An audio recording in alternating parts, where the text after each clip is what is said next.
पढ़ेंगे the phasor of induction machine. ठीक है, तो ये दो चीज हम पहले पढ़ेंगे, उसके बाद we will evaluate something. Evaluation में क्या करेंगे, हम फेजर को इवैल्यूएट करेंगे इंडक्शन मशीन के। ठीक है, तो इक्विवेलेंट सर्किट स्टार्ट करने से पहले आपको कुछ ट्रांसफार्मर के लॉज पता है कि हमारे पास क्या होता है, दो पार्ट होते हैं ट्रांसफार्मर में। ट्रांसफार्मर यस आपने सर। लास्ट सेमेस्टर में पढ़ा था। ट्रांसफार्मर में भी दो चीजें होती हैं, एक होता है स्टेटर, एक होता है रोटर, सॉरी एक होता है प्राइमरी वाइंडिंग, एक होता है secondary winding. Similar is the case of induction machine. जो लॉज वहां पे फॉलो हो रहे थे यहाँ पे भी वही लॉज फॉलो होंगे। यहाँ पे भी दो कोर हैं हमारे पास, एक हो गई हमारे पास स्टेटर कोर, दूसरी हो गई हमारे पास रोटर कोर। ठीक है, इज इट क्लियर? तो अब जो ईएमएफ वहां पे प्रोड्यूस हो रहा था वही सेम ईएमएफ यहाँ पे प्रोड्यूस होगा। जैसे E1 प्रोड्यूस हो रहा था यहाँ पे भी E1 प्रोड्यूस होगा, एज वेल एज वहां पे E2 प्रोड्यूस हो रहा था यहाँ पे भी E2 प्रोड्यूस होगा। But only the difference is कि यहाँ पे जो रोटर है वो रोटेट कर रहा है, तो रोटेशन की वजह से ईएमएफ पे इफेक्ट आएगा। एंड द ईएमएफ इफेक्ट जो हम ऑब्जर्व करेंगे वो यहाँ पे हम लिखेंगे। ठीक है, रोटर सर्किट वहां पे क्या है, आप लोड के थ्रू कनेक्ट करते थे, यहाँ पे डायरेक्टली शॉर्ट सर्किटेड होती है। तो सेम वही चीजें यहाँ पे भी ऑब्जर्व होंगी जो आप ट्रांसफार्मर में पढ़ रहे हो, क्योंकि वहां पे भी प्रिंसिपल सेम था।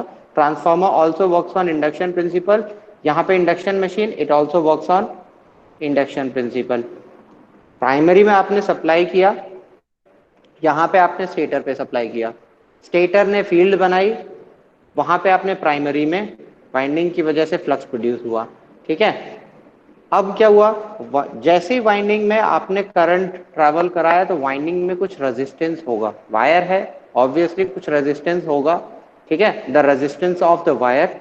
नेक्स्ट, अब वहां पे प्रोड्यूस होगा फ्लक्स। तो कई बार ऐसा होता है कि इंटायर फ्लक्स जो है वो कोर में चले जाता है, कई बार ऐसा होता है कि थोड़ा बहुत फ्लक्स जो प्रोड्यूस हुआ वो बाहर निकल जाता है। ठीक है, कोर से, कोर के अंदर पर सारा का सारा फ्लक्स कंटेन्ड नहीं होता। क्यों? क्योंकि कोर के अंदर भी क्या है, एक limited number of lines he travel कर सकती हैं, है ना। एक लिमिटेड एरिया है तो लिमिटेड नंबर ऑफ लाइंस उसमें ट्रैवल कर सकती हैं। अगर कुछ लाइंस एक्स्ट्रा प्रोड्यूस होंगी तो वो क्या जाएंगी, कोर से बाहर चली जाएंगी, तो वो होता है लीकेज फ्लक्स बेसिकली। तो लीकेज होने की वजह से हम वहां पे XL, ठीक है, कंसीडर करते हैं। तो प्राइमरी साइड भी लीकेज होगा, सिमिलरली सेकेंडरी साइड भी लीकेज होगा। सेकेंडरी साइड भी वायर है तो सेकेंडरी साइड भी आपका रेजिस्टेंस होगा। तो ये तो हो गए आपके बेसिक कंपोनेंट। अब इसके अंदर बीच में क्या है, आपका कोर। तो कोर के अंदर जो भी लॉसेस हो रहे हैं वो मैग्नेटाइजेशन लॉसेस हमें काउंट करने हैं। ठीक है, those losses are dependent upon voltage as well as frequency of the system. तो वहां के जो लॉसेस हम रिप्रेजेंट करते हैं, entire losses are represented by R0। ठीक है, and entire magnetism is represented by XM। तो आप अगर हम इक्विवेलेंट सर्किट पढ़ रहे हैं तो इक्विवेलेंट सर्किट में सबसे पहली चीज आएगी, दैट इज स्टेटर सर्किट। ठीक है, स्टेटर सर्किट। तो स्टेटर सर्किट में क्या क्या चीजें कंपोज्ड हैं, आपने एक इनपुट सप्लाई प्रोवाइड करी। ठीक है, यहाँ पे late us consider V1 is the input supply.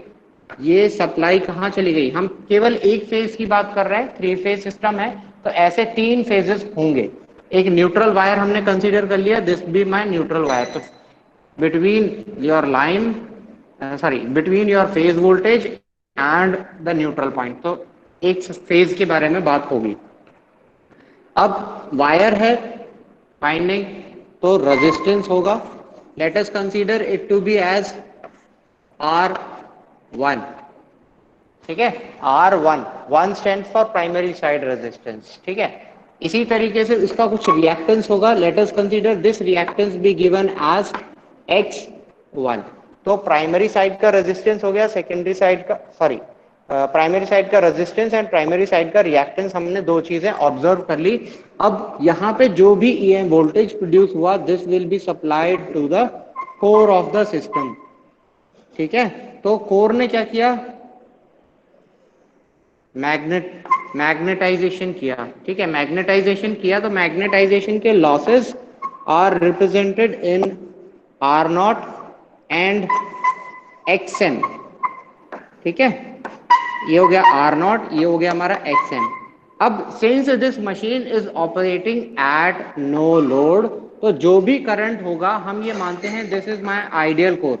तो यहाँ पे कोई भी करंट तब जाएगा जब हमारे पास सेकेंडरी टर्मिनल पे कोई भी लोड होगा। ठीक है, तो यहाँ पे इससे पहले जितना भी करंट गया वो हम अज्यूम करते हैं let it be I naught. तो अगर ये V1 है, input current is I1, this entire current I1 is I naught, my no load current of the machine.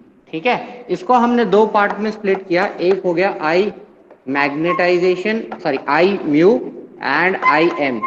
I mu is the working component of current which is responsible for the core losses of the system, whereas Im is the magnetization responsible losses।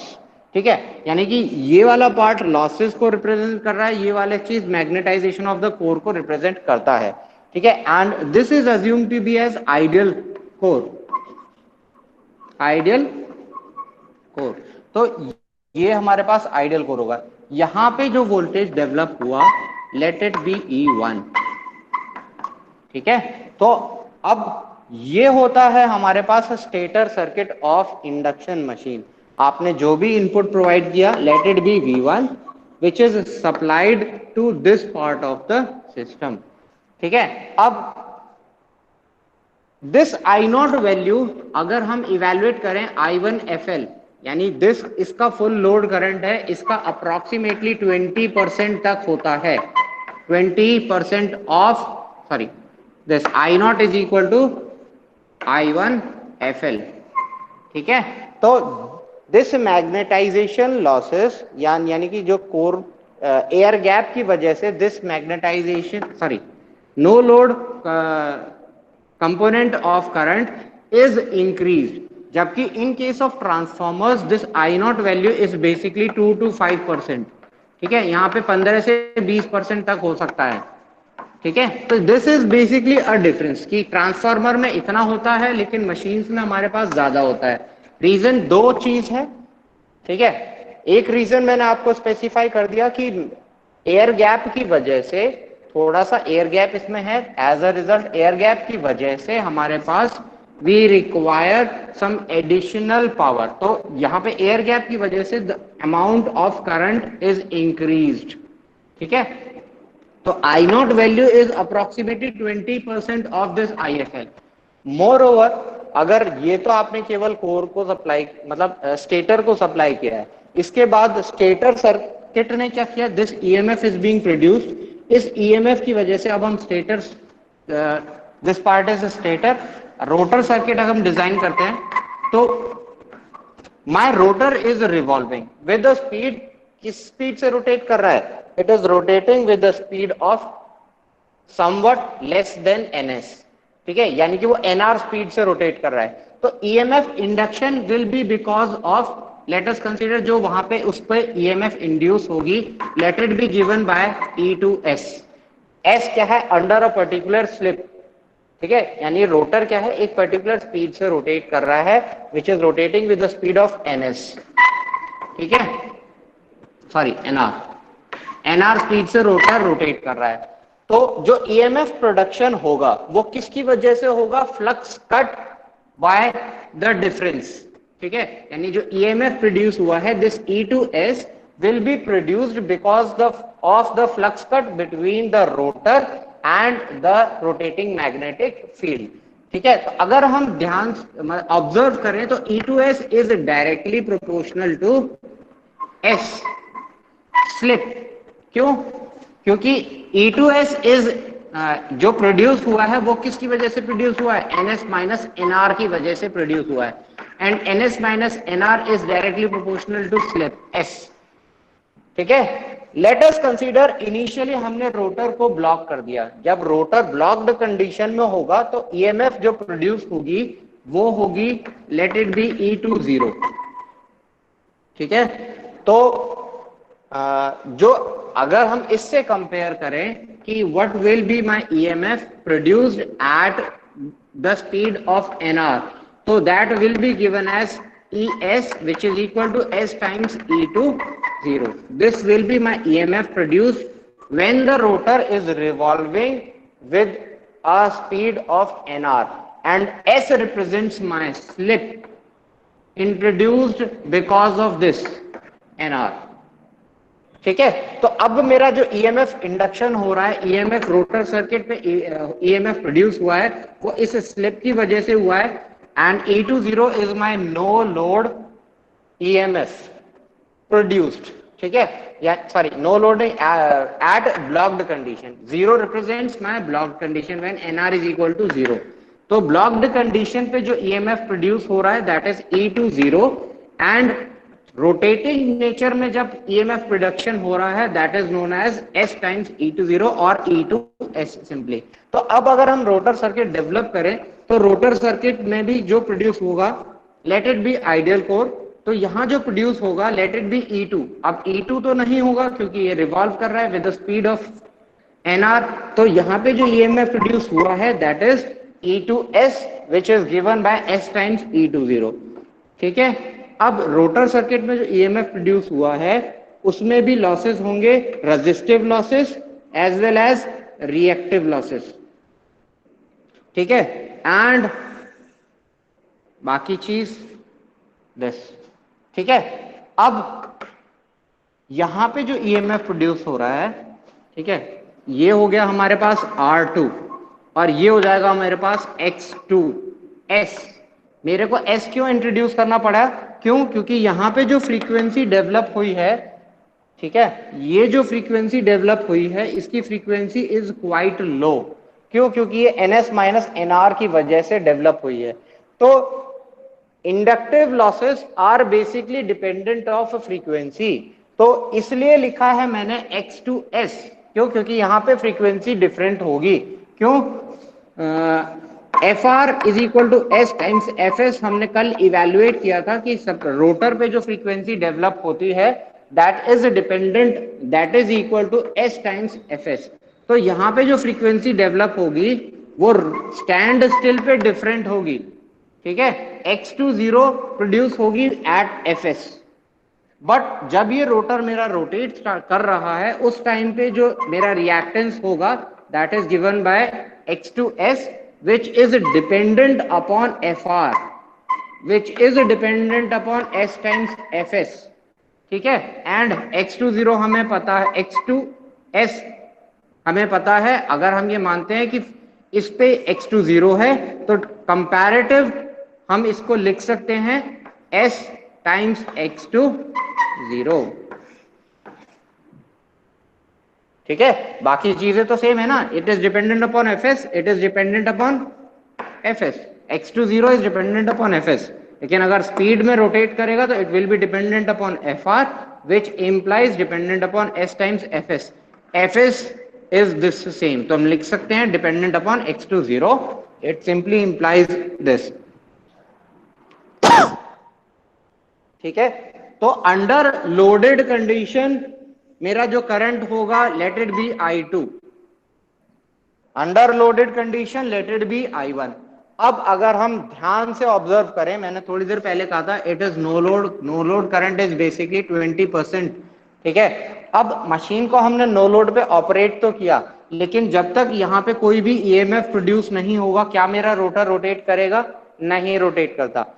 ठीक है, क्यों? क्योंकि flux cut होगा तो EMF produce होगा, EMF produce होगा तो rotor circuit मेरी बाय डिफॉल्ट क्लोज्ड है. इट सिंपली मींस यहां पे मेरे पास कुछ नो लोड पे भी करंट डेवलप होगा. ठीक है, यानी कि नो लोड पे भी कुछ करंट डेवलप होगा तो इसका कुछ कंपोनेंट जरूर होगा. ठीक है, इसी वजह से नो लोड करंट जब हमने ट्रांसफार्मर को यहां से ओपन किया था, यानी नो लोड पे हम काम कर रहे थे, तो नो लोड के केस में the secondary is open circuited. ठीक है, तो इसलिए यहां पे कोई करंट नहीं होता है. तो ये करंट नहीं होगा तो ये कंपोनेंट नहीं होगा.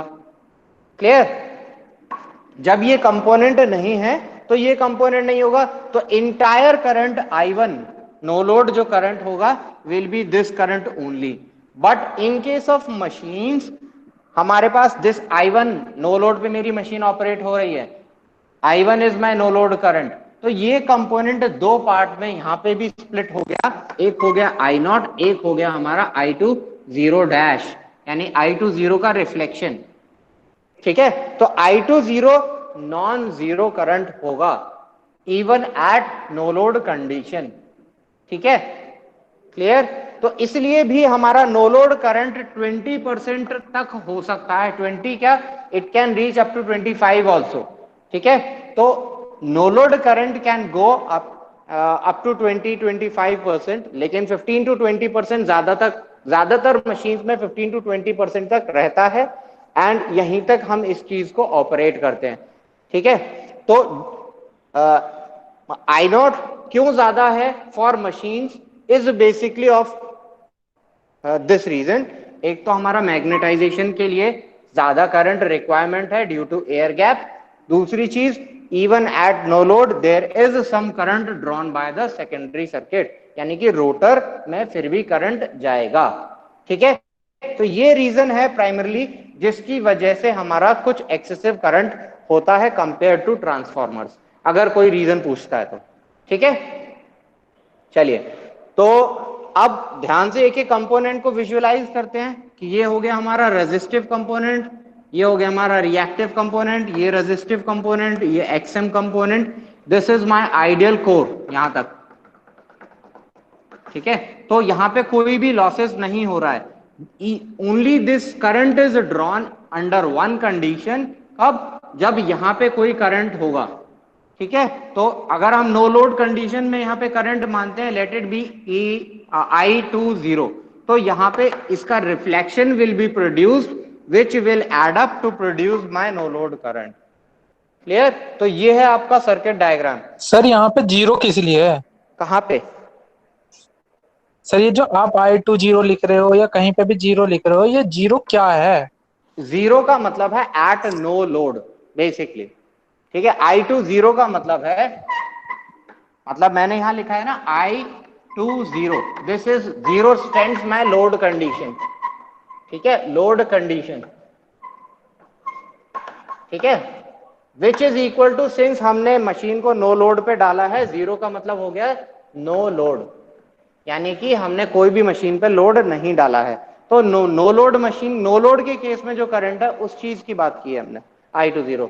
आई जहां पे हम बात करेंगे स्टैंड स्टिल की, वो मैं आपको बता दूंगा। स्टैंड स्टिल का मतलब क्या है, एन नॉट या N R is equal to zero. ये भी केस हम कंसिडर करेंगे कि जब हमने अपने रोटर को ब्लॉक कर दिया। ठीक है, यानी कि रोटर कब ब्लॉक हुआ हमारा, जब हमने रोटर को घूमने नहीं दिया, उस केस में N R is equal to zero हो जाएगी। In that case S is equal to one. ठीक है, S is equal to one क्यों होगी, because S is equal to N S minus of N R upon N S. ठीक है, N R क्या है हमारे पास,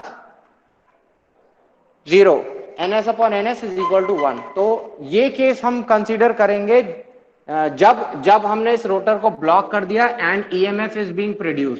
तो एट ब्लॉक्ड रोटर कंडीशन जो ईएमएफ प्रोड्यूस हुआ है वो है E20।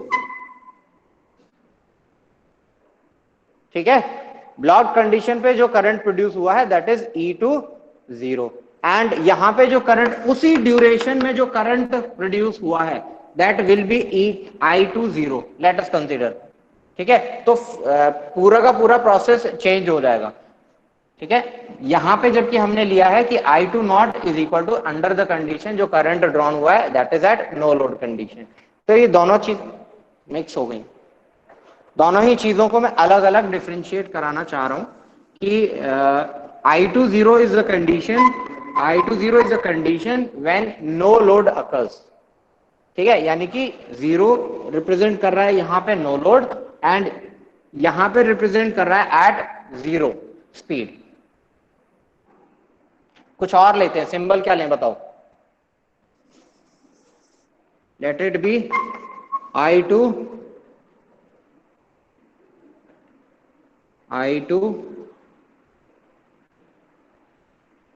बताओ क्या लें, I2S ले लें, S0 ले लें, S0 ले लें।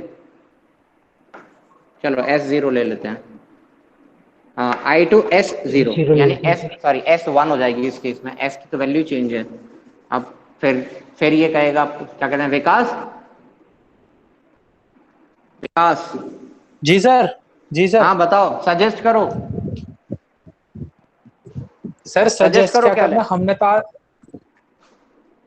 क्यों सर सजेस्ट करने मुझे में भी क्या खुद नहीं प्रॉब्लम है? समझ में आ रहा कि सर सजेस्ट चलो, करने में ये प्रॉब्लम है ना, दरअसल हमारी जो आई सजेशन है वो तो एस नोड आई के ऊपर आई टू बेस्ड एस है। ले लिया, ठीक जीरो है, वन। आई इस केस में आई ओके टू सर, एस ले ओके लिया है, सर। यहाँ पे ई टू एस ले लिया, तो यहाँ पे करंट भी हम ले लेते हैं, let it be E two S. हम बाद वहां डिफाइन कर देंगे, let S be, S is equal to N R, ठीक है, कहीं डिफाइन कर देंगे जहां हमें रिक्वायरमेंट होगी, ठीक है, that let it be I this X two S हमारा हो गया, this is equal to S times X two zero, ठीक है, एक्स टू जीरो क्या है, ये वाला एक्स टू जीरो, एंड यहाँ पे R2 हमारा R2 रहेगा, since it is non, it is independent of my frequency, तो इसलिए यहाँ पे कंपोनेंट चेंज नहीं होगा। तो ये आपका क्या हो गया, इक्विवेलेंट सर्किट हो गया ऑफ माय मशीन, ठीक है। लेकिन अब क्या है, रोटर का इक्विवेलेंट सर्किट समझ में आता है। अब देखो, जब आपको यहां से यहां पावर ट्रांसफर करनी है, हालांकि this is operating with 1:s, यानी कि ये रोटर रोटेट कर रहा है, लेकिन अगर मैं चाहूं कि yes I want a constant voltage over here, ठीक है, जैसे कि ट्रांसफार्मर था,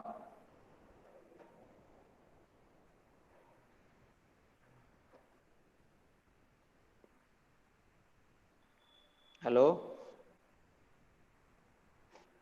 जी सर। जैसे कि ट्रांसफार्मर था, ट्रांसफार्मर में क्या था, प्राइमरी साइड में जो वोल्टेज प्रोड्यूस हो रहा था वो E1 था, which is of constant nature, and secondary side में भी हम जो वोल्टेज प्रोड्यूस कर रहे थे E2, that was also constant, है ना, दोनों ही तरफ जो वोल्टेज है वो कांस्टेंट है। बट यहाँ पे क्या है, जैसे जैसे हम स्लिप को चेंज करेंगे, जैसे जैसे हम मशीन के स्पीड को चेंज करेंगे, वैसे वैसे मेरा EMF will be decreasing at the क्या कहते हैं, सेकेंडरी एंड या रोटर साइड सर्किट। तो अगर हम कोशिश करें तो हम इस चीज को इवेल्युएट कर सकते हैं, फॉर E2 की टर्म्स में भी इवेल्युएट किया जा सकता है, ठीक है। तो रोटर सर्किट को हम क्या करें, E2S से इवेल्युएट करके E20 की टर्म्स में अगर निकाल लें, एंड E20 हमेशा जो क्या है, स्टैंड स्टिल पे जो EMF प्रोड्यूस होगा रोटर सर्किट में, that will always be a constant value. क्यों, क्योंकि वहां तो स्लिप जीरो है, ठीक है।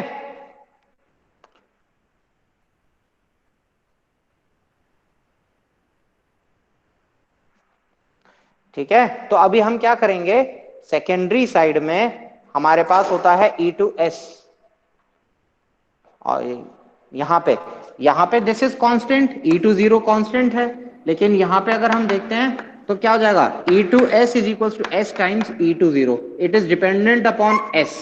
अगर हम किसी तरीके से इसको E20 की टर्म्स में ले आए, यानी एक फिक्स्ड वोल्टेज अगर हम डेवलप करें इन द रोटर सर्किट, तो हम क्या कर सकते हैं, इन दोनों सर्किट में से ये आइडियल पार्ट रिमूव कर सकते हैं, ठीक है। हमारा क्या मोटो है, हम किसी भी तरीके से इस कंप्लीट सर्किट का इक्विवेलेंट सर्किट ड्रॉ करना। तो अगर हमें ये चीज करना है, E20 की वैल्यू इवेल्युएट करनी है, तो मैं सेकेंडरी सर्किट को अगर मैं इंटायर S से डिवाइड कर दूं, ठीक है, तो मेरा कुछ चीज सॉल्व होगी, ठीक है, मेरा कुछ हद तक कुछ प्रॉब्लम मेरी सॉल्व होगी। तो अब उसको करने से हमारा हुआ क्या,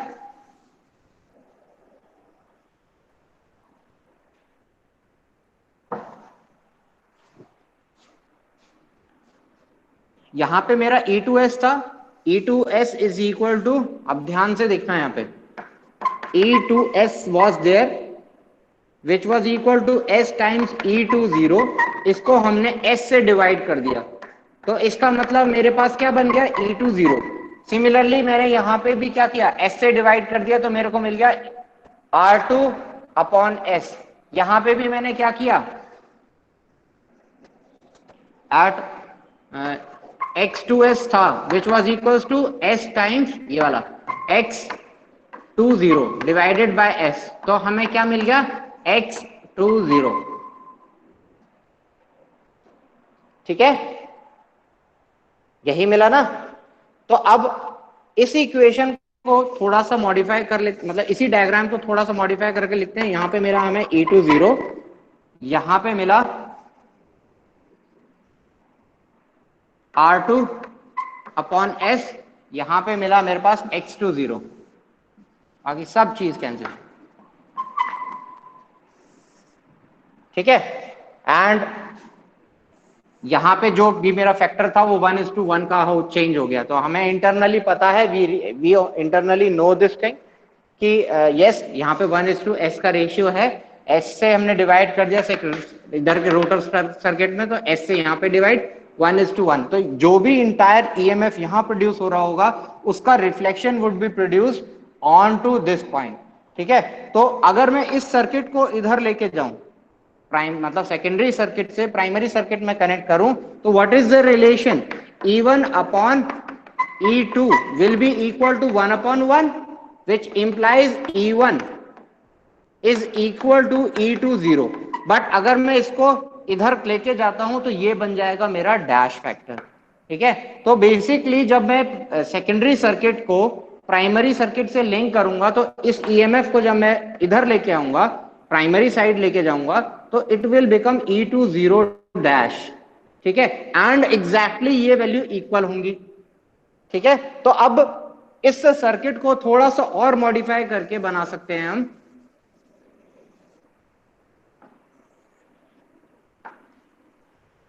yes, let it be E1 is equal to E2 0 dash. ठीक है, ऑल्दो डैश इसलिए आ गया क्योंकि हमने इसको प्राइमरी सर्किट की तरफ रिफर किया है, but the thing remains as it is. ठीक है, यहां पे भी डिवाइड बाय एस आ जाएगा, करंट में भी डिवाइड होगा। ठीक है, या फिर इस चीज को हम लिख सकते हैं एज द रिफ्लेक्शन पार्ट। यहां पे हमारे पास है I2 0 डैश, या जो भी मतलब I2 S, हमने 0 नहीं S लिखा था, अपॉन S। ठीक है, तो अब हमारे पास जो circuit equivalent, approximate equivalent circuit हमारे पास बनी है, थोड़ी से चेंजेस हमने किए हैं, तो अप्रोक्सीमेट इक्विवेलेंट सर्किट हमारी इस तरह से बन गई for 1 phase of a 3 phase induction machine. ठीक है, ऐसे ही 3 फेजेस हमारे पास इंडिविजुअली होंगे, लेकिन अब क्या है, component is this part is dependent upon resistance, sorry slip, this part is dependent upon slip. तो अब हमें क्या करना है, losses can not be dependent upon slip, तो हम क्या करेंगे, R2 बाय S को लिख सकते हैं R2 by S plus of R2 minus of R2, और सिंपली इसको हम कर सकते हैं as R2 plus 1 by S minus 1 times R2 लिख सकते हैं। R2 निकाल लिया, बाकी R2 by S minus 1, R2 को हमने R2 कॉमन कर दिया, तो यहां लिख सकते हैं as R2 plus of 1 minus S upon S multiplied by R2, लिख सकते हैं ना इसको। यानी कि इस एक रेजिस्टेंस को हमने 2 रेजिस्टेंस में डिवाइड कर दिया, एक तो हो गया R2 which acts as my losses, and एक हो गया ये पार्ट। ठीक है, अभी इस पार्ट के बारे में डिस्क्लोज करेंगे ये चीज क्या होती है। ठीक है, तो अब इसको हम कैसे और लिख सकते हैं, इसको 2 रेजिस्टेंस में ब्रेक कर सकते हैं, एक हो गया हमारे पास R2 और दूसरा हो गया हमारे पास this as R2 1 minus S upon S। ठीक है, and this is a variable on S। ठीक है, यानी कि ये क्या चीज है, जैसे जैसे मेरा S का वैल्यू चेंज हो रहा है वैसे वैसे ये वैल्यू मेरी चेंज होगी, and this is acting as mechanical loading, mechanical equivalent of, ठीक है, मैकेनिकल इक्विवेलेंट ऑफ क्या कहते हैं, जो मतलब मैकेनिकल इक्विवेलेंट रेजिस्टेंस, रेजिस्टर कह लो चलो। ठीक है, तो जो हमने पावर मतलब हमने मैकेनिकल पावर जो हम मशीन से ऑब्टेन कर रहे हैं वो power is given by this formula, जितना भी हम मैकेनिकल लोड मशीन पे डालेंगे वो यहाँ पे इस रेजिस्टेंस के तौर पे डालेंगे, यानी कि जैसे जैसे हमने मशीन पे लोड डाला we are increasing as well as decreasing this resistance value. ठीक है, यानी कि हम इस रेजिस्टेंस को इंक्रीज डिक्रीज कर रहे हैं जैसे जैसे हम मशीन पे मैकेनिकल लोड डाल रहे हैं या निकाल मतलब उससे विड्रॉ कर रहे हैं। ठीक है, मशीन पे पुटअप करना एंड मशीन से लेना विड्रॉ करना, तो वो इस रेजिस्टेंस पे इफेक्ट डालेगा। ठीक है, इस रेजिस्टेंस पे it remains unaffected, this also remains unaffected. जो ईएमएफ प्रोड्यूस था वो आपका यहाँ है। ठीक है, तो this is acting as my equivalent approximate equivalent circuit. अब थोड़ा सा और अप्रोक्सीमेशन करते हैं। ठीक है, क्या अप्रोक्सीमेशन करते हैं, let this core be taken out at the front end. ठीक है, जब हम इस कोर को फ्रंट एंड की तरफ लेके जाएंगे तो ये जो resistor this current actually is drawn over here as well as here, but जैसे जैसे मेरी मशीन लोड पे होगी वैसे वैसे this current will be high and this current will be low. ठीक है, तो इस पार्ट को मैं आगे लेके आ सकता हूं, क्यों, क्योंकि and I can assume one thing कि ये जो करंट है उसका पार्ट यहां जा रहा था, इसका मतलब यहां पे दो लॉसेस हो रहे थे, एक इसकी वजह से एज वेल एज इसकी वजह से।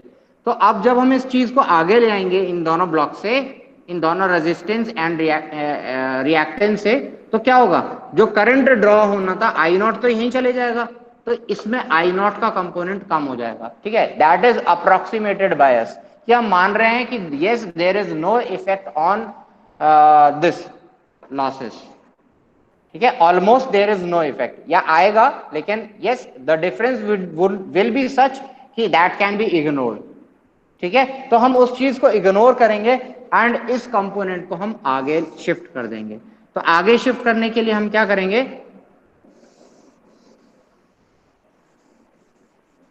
this entire thing is removed, the reactance and resistance part। ठीक है, आई नॉट हो जाएगा हमारे पास यहाँ, यहाँ हो जाएगा मेरे पास आई म्यू वर्किंग कंपोनेंट, यहाँ हो जाएगा आई मैग्नेटाइजिंग कंपोनेंट, ये हो जाएगा आर नॉट, ये हो जाएगा मेरा एक्स एम। ठीक है, तो एंटायर हमारे पास, तो अब दिस कंपोनेंट, अब ऐसा हमने क्यों किया, ताकि हम इस रेजिस्टेंस को इस रेजिस्टेंस के साथ ऐड कर सकें, इस रिएक्टेंस को इस रिएक्टेंस के साथ ऐड कर सकें। तो अब इन दोनों चीजों को ऐड अप करके हम final equivalent circuit of my induction machine बना सकते हैं, that can be equated as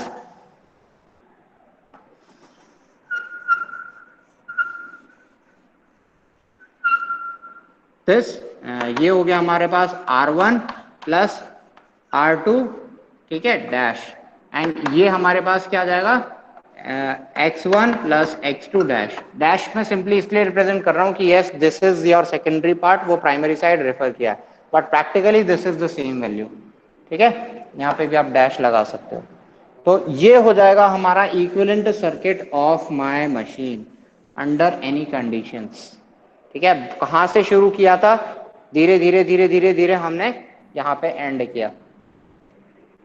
ठीक है,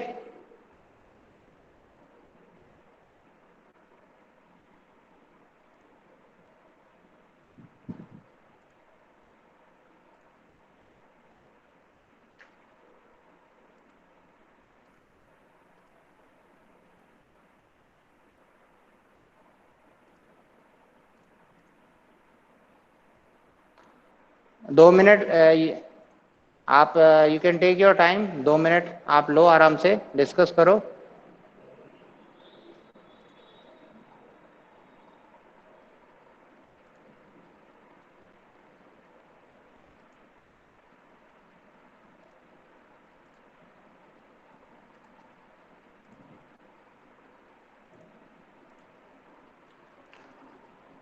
yes, anyone having any problems? कहाँ से हमने शुरू किया था, मैं दोबारा से डायग्राम बना देता हूँ, पूरा complete diagram I can remake it. ये फाइनल डायग्राम भी आपके साथ बनाता हूँ पैरेलल में, ताकि आपको समझ में आए हमने कहाँ से शुरू किया था and where we have ended. हमने दो इंडिविजुअल सर्किट्स बनाई, एक हमने बनाई स्टेटर की, एक बनाई हमने रोटर की। कैसे बनाई थी हमारे पास स्टेटर में जो कंपोनेंट्स हैं, एक हमारे पास जैसे ही हमारे since stator circuit is composed of my resistance, wire मतलब वायर होता है तो उसमें रेजिस्टेंस रहेगा, एज वेल एज कुछ लीकेज ड्रॉप्स होंगे एंड कुछ मैग्नेटाइजेशन होगा। तो magnetization is represented by this as a core. ठीक है, ये हमारा कोर पार्ट होता है, जितने भी कोर लॉसेस होंगे वो यहाँ होंगे, and this is my ideal core. ये वाला चीज क्या है? Ideal core which is producing the EMF E1। ठीक है, यहाँ पे जो ईएमएफ प्रोड्यूस हो रही है लेट इट बी E1। यहाँ पे मेरे पास जो रेजिस्टेंस होता है late it B R0, and यहाँ पे जो रिएक्टेंस है वो हमारा Xm। Magnetization current I mu and I magnetization, I working component, this is no load current, this is I2। ठीक है, I2 under S, this is R1, this is X1।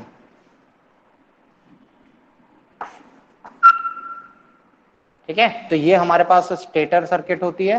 Rotor circuit हमें पता है, yes the system is revolving with synchronous sorry some NR speed. तो जो EMF production है that depends upon the flux cut actual में। तो flux cut कितना होगा? That will be equated by the flux cut हमारा होगा, number of times flux cut is given directly proportional to NS minus of NR। इतनी times हमारे पास flux cut होगा। ठीक है, तो फ्लक्स कट में जो ईएमएफ प्रोड्यूस हो रहा है वो हमने रिप्रेजेंट किया था, यहाँ रोटर सर्किट बना रहा हूँ अलग में, रोटर सर्किट। तो फ्लक्स कट होगा लेट इट बी E2S। ठीक है, E2S, S be at some unknown slip. ठीक है, यहां से हमने शुरू किया था, this was R2, this was X2S। S क्यों आया था? क्योंकि एट स्टैंड स्टिल कंडीशन जो यहाँ पे इम्पीडेंस होगा दैट विल बी X20। ठीक है, but since the reactance part is dependent upon frequency, तो यहाँ पे रोटर पे जो फ्रीक्वेंसी इंड्यूस हुई है दैट इज FR। ठीक है, यहाँ से जो फ्रीक्वेंसी गई है दैट इज FS, ये याद रखना। द स्टेटर सप्लाई कर रहा है फ्रीक्वेंसी FS, लेकिन रोटर पे जो फ्रीक्वेंसी आई है that is FR which is equal to S slip times FS। तो यहाँ पे भी जो रिएक्टेंस होगा that will be equal to S times X20 stand still case में। ठीक है, यहाँ पे जो करंट होगा लेट इट बी I2S, ये पार्ट होता है हमारे पास। ठीक है, दिस इज E2S। E2S या E2S को हम लिख सकते हैं as S times E20 at stand still condition. तो अब फाइनल जो इक्विवेलेंट सर्किट इनका मेरे पास बन के आया था, फाइनल इक्विवेलेंट सर्किट को हमने इस तरीके से बनाया था।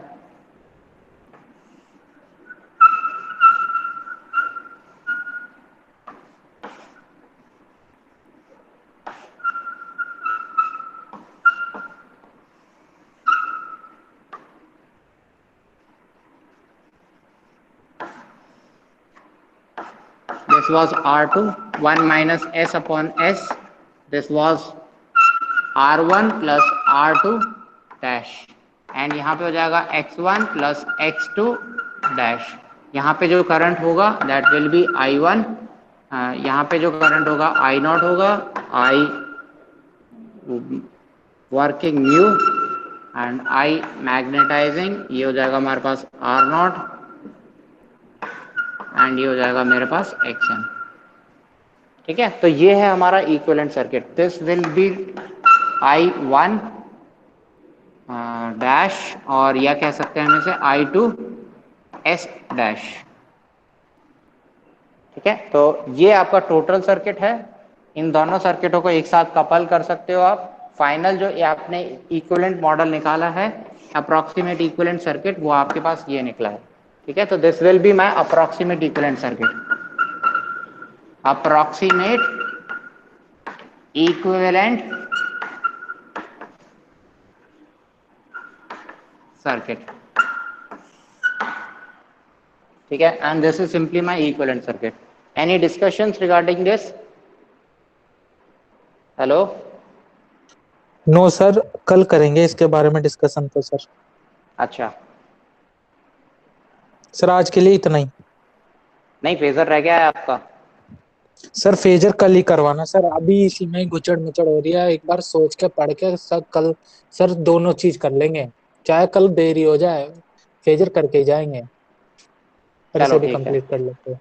ठीक है, कल कर लेंगे फिर। ठीक है, तो आज का जो हमारा टॉपिक है दैट इज इक्विवेलेंट सर्किट। तो इक्विवेलेंट सर्किट में अगर किसी को कोई डिस्कशन करना है तो लेट मी नो। हाँ, यहाँ पे अगर इक्वेशंस आपको इवेलुएट करनी है तो इक्वेशन भी आप इवेलुएट कर सकते हो। यहाँ पे हमारे पास क्या था, दैट वाज I1। तो स्मॉल से रिप्रेजेंट करते हैं I1। तो I1 हमारे पास पहली इक्वेशन क्या आई, आई यहाँ कैपिटल है I1। तो पहली equation was I1 is equal to I2s plus of I0। ठीक है, ये वहां पे जो इक्वेशन निकली, यहाँ पे जो इनपुट करंट है वो स्प्लिट हो गया। ठीक है, इसके अलावा यहाँ से अगर हम इक्वेशन निकालें V की टर्म्स में एंड E2 की टर्म्स में, ठीक है, तो V minus of E1 upon of, या ये कह लो V माइनस ऑफ E1, इस चीज स्टेटर इक्वेशन निकाल रहा हूं मैं। तो V is equal to E1, ये वोल्टेज प्लस दिस ड्रॉप।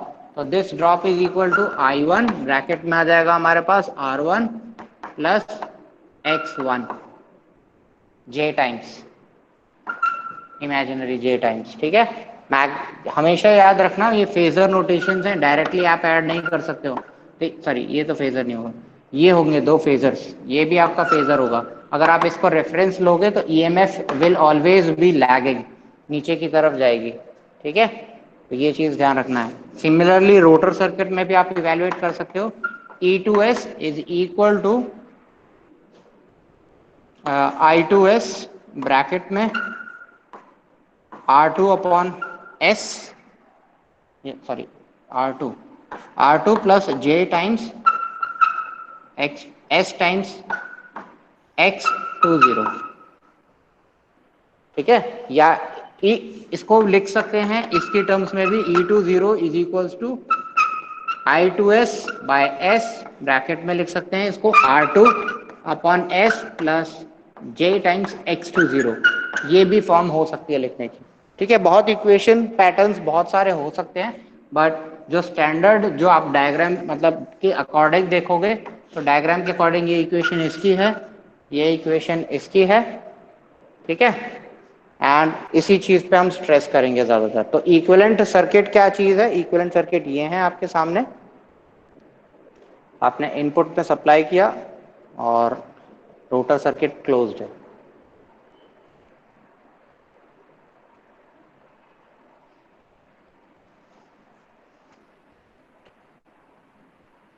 गौरव,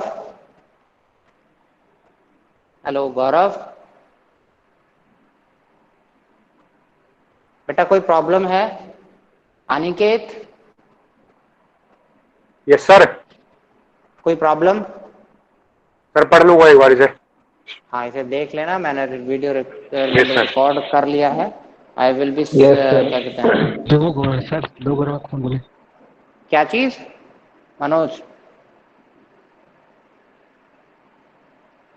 मनोज, मैं बोल रहा था दो गौरव है, कौन सा गौरव बोले? जी सर। हाँ हेलो बेटा कोई प्रॉब्लम है?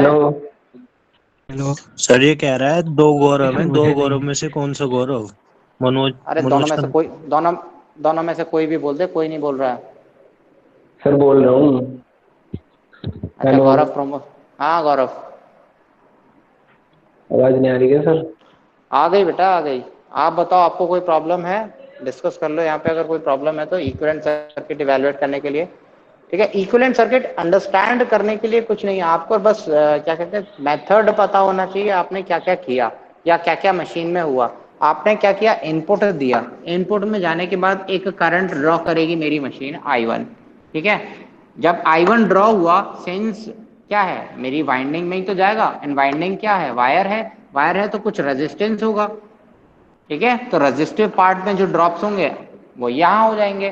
इसके बाद कुछ ड्रॉप्स ऐसे होते हैं जो लीकेज की फॉर्म्स में होते हैं, यानी कि entire flux is not linking with my so called आपका जो कोर है, ठीक है। तो जो कोर में मेरा लिंक नहीं हुआ है, कोर में नहीं गया है फ्लक्स, अब देखो जब आप कितना भी क्लोज, मान लिया ये हमारे पास वायर, तो आप कितना भी क्लोज वायर कर लो इस पे, ठीक है, even then there is some amount of gap between the winding and the core. तो यहाँ पे जो भी फ्लक्स प्रोड्यूस होगा इतने पार्ट में, वो लॉसेस ही तो है कोर के अंदर, यानी वो कोर के अंदर जाने चाहिए थे कोर के साथ साथ, लेकिन वो कोर में नहीं, वो यहीं से यहीं रिटर्न हो जाते हैं, ठीक है।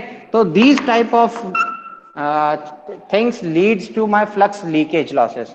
तो फ्लक्स लीकेज लॉसेस जितने भी होते हैं वो एक्स कंपोनेंट से रिप्रेजेंट किए जाते हैं, एंड x1 प्राइमरी साइड का कंपोनेंट है। इसी तरीके से रेजिस्टेंस सेकेंडरी वाइंडिंग हो गई। सेकेंडरी वाइंडिंग हमारे केस में क्या है, द रोटर सर्किट। तो रोटर वाइंडिंग के बारे में बात की जा रही है, रेजिस्टेंस उसका R2 है। The reactance is equal to X20, जो लीकेज रिएक्टेंस की टर्म्स में बात हो रही है। अब since this depends upon the leakage reactance depends upon the frequency of the supply. आपने यहाँ पे जो सप्लाई फ्रीक्वेंसी प्रोड्यूस करी है वो है Fs, यानी जो आपने इस रोटर को सप्लाई करी है, लेकिन सॉरी स्टेटर को सप्लाई करी है, लेकिन जब रोटर को आपने देखोगे तो रोटर पे जो फ्रीक्वेंसी इंड्यूस होती है that is S into Fs, where Fs represents my supply frequency। तो यहाँ की फ्रीक्वेंसी अलग है, यहाँ की फ्रीक्वेंसी अलग है, तो यहाँ के जो लीकेज लॉसेस होंगे वो भी इस फ्रीक्वेंसी पे डिपेंडेंट होंगे, ठीक है। तो यहाँ पे हमने लिख लिया S times Fs which provides me X2S।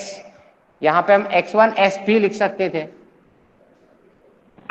ना, लेकिन हमने X1 क्यों लिखा, रीजन सिंपल सा है, क्योंकि यहाँ पे हम एक कांस्टेंट फ्रीक्वेंसी सप्लाई कर रहे हैं, तो एट यहाँ पे हमारा जो लॉसेस होंगे वो भी हम ये अज्यूम करके चलेंगे कि यहाँ पे हमारी फ्रीक्वेंसी कांस्टेंट होने की वजह से ये लीकेज लॉसेस भी हमारे कांस्टेंट हैं। सर ये एस क्या है सर? एस क्या एस एस I2S में एस कहाँ पे बेटा, यहाँ पे सर I2S में S S S represents my any, ये I2S जो है ना, एक्चुअल में I2 is the current which is being produced at any rotor speed, ठीक है। तो एनी रोटर स्पीड के लिए हमने S लिख लिया है, ठीक है, यानी कि हमारा रोटर NR स्पीड से रोटेट कर रहा है। NR हमें नहीं पता है, अगर NR will be no load speed तो ये बन जाएगी हमारी N0, ठीक है। तो चीजें ऐसे इवेल्युएट नहीं होंगी, तो NR हमें नहीं पता है, हमें केवल पता है कि यहाँ पे NR की वजह से, इस फ्रीक्वेंसी की वजह से हमारे पास कोई स्लिप इंट्रोड्यूस होगी, तो वो स्लिप यहाँ पे हमने लिख ली कि एट दिस स्लिप तो हमारा क्या करंट होगा, ठीक है। ये चीज हम जब न्यूमेरिकल करेंगे ना वहां पे ध्यान देंगे इस चीज का। न्यूमेरिकल में आप एक एक पॉइंट को, एक एक चीज को इवेल्युएट करोगे, ये स्टेप इवेल्युएट करोगे, I20 क्या चीज है, I2S क्या चीज है। तो जहां न्यूमेरिकल पोर्शन अटेम्प्ट करोगे वहां पे आप चीजों को समझोगे। तो मेरी कोशिश यही थी कि आज फेजर डायग्राम एक खत्म कर लेते तो कल हम न्यूमेरिकल स्टार्ट करते, कोई नहीं, बट यस न्यूमेरिकल हम कल स्टार्ट करेंगे, कोई दिक्कत नहीं है।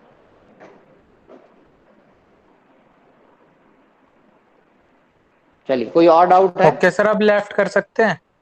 बेटा 2 मिनट रुक जाना भी, मैं जब तक ना कहूं जब ओके तक सर। नहीं करना। रीजन सर बीइंग मेरा क्योंकि नेटवर्क आपकी जो, चला गया था। हाँ, जो आपकी अटेंडेंस डाउनलोड हो रही है उसमें कुछ कई बार कुछ चीजें आ रही हैं, प्रॉब्लम्स आ रही हैं, तो इसलिए मैं कह रहा हूँ थोड़ा सा यू नीड टू वेट। विकास, तुषार, सिद्धार्थ, सौरभ, साहिल, राजवीर, प्रशांत, प्रभात, नीरज, ये है नहीं है? साहिल है, सर मैं राजवीर तो है, हूँ। सर सर मैं भी हूँ। राजवीर, प्रभात भी है। अरे प्रभात का नाम नहीं, प्रभात छोड़ो, अभी प्रभात के बारे में नहीं, दो का बताओ, राजवीर और साहिल। राजवीर मयांक तो है शर्मा, सर। मयांक है नहीं है, ठीक है। आप ठीक है, यू कैन नाउ एग्जिट। ठीक है, जिसको and yes you have to attempt quiz, quiz attempt जरूर कर देना कि इन केस